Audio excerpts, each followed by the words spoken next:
Hey guys, welcome back to Wild Wednesdays. My name is Ashley. I'm an education docent here at Treasure Coast Wildlife, and with me today is Mr. Artie here. He is our awesome, fantastic animal ambassador. He's a great horned owl. And you know, owls actually cough up something that is pretty cool, and it's going to be one of our coolest activities that we do here at Treasure Coast Wildlife.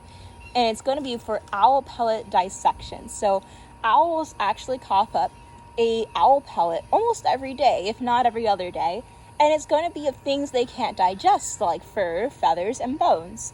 And this is what it looks like. Now, owl pellets are actually pretty clean, as unlike what we're thinking of. They're not vomit and they're not fecal matter. They're just like if your cat were to just cough up a hairball. But to make sure everything's clean, they all go through a baking process, and then that baking process kills off all the bad bacteria that can harm us, and then they get sold for owl pellets. Now, if you guys want to participate, we're going to have the opportunity that you guys can actually get some owl pellets from us just for a donation of $1, and we're going to try to limit it to 1 per family only because we have a limited supply. But with owl pellets, I like to do something that I find even more fun, is because you may not get a complete skeleton in 1 owl pellet. So, and if you do, you might sometimes get 2. I like to do owl pellet bingo.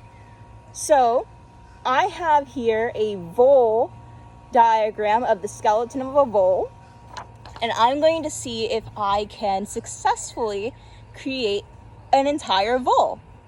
Now, there are a couple different things that you could do with owl pellets for when dissecting. If you're not like me and you don't want to use your fingers, it's okay, because all you have to do is get some gloves, maybe even toothpicks or tweezers, and just start pulling them apart. But if you're going to go ahead and use just your bare hands like I am, you go ahead and just crack them open and see what you find. So I can already see that I have a skull here, and if I can clean it out nicely, I will show you guys.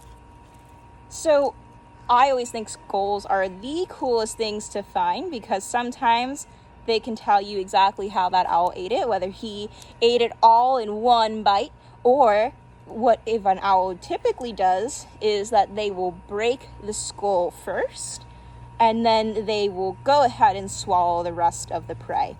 But it does look like our owl friend kept him whole. So here's the skull.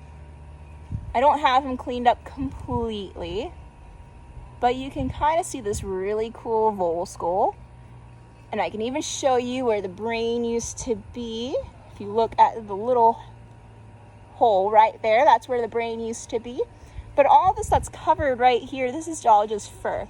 So like I said, this is actually a pretty clean activity to do. There is a lot of cleaning up to do afterwards, because it's only clean for our hands bacteria wise. Otherwise, we just have a bunch of hair everywhere, a bunch of hair and bones. But this can be used later on as a really cool show and tell. Or if you are a future scientist, then you already have a skull or a skeleton that you can use later down the line. Alrighty guys, I'm going to let you guys dissect your own owl pellets. So again, if you guys want to, let us know. And for a donation of $1 and 1 per family, you'll get your own owl pellet to dissect. Alright, I'll see you guys next time on Wild Wednesdays.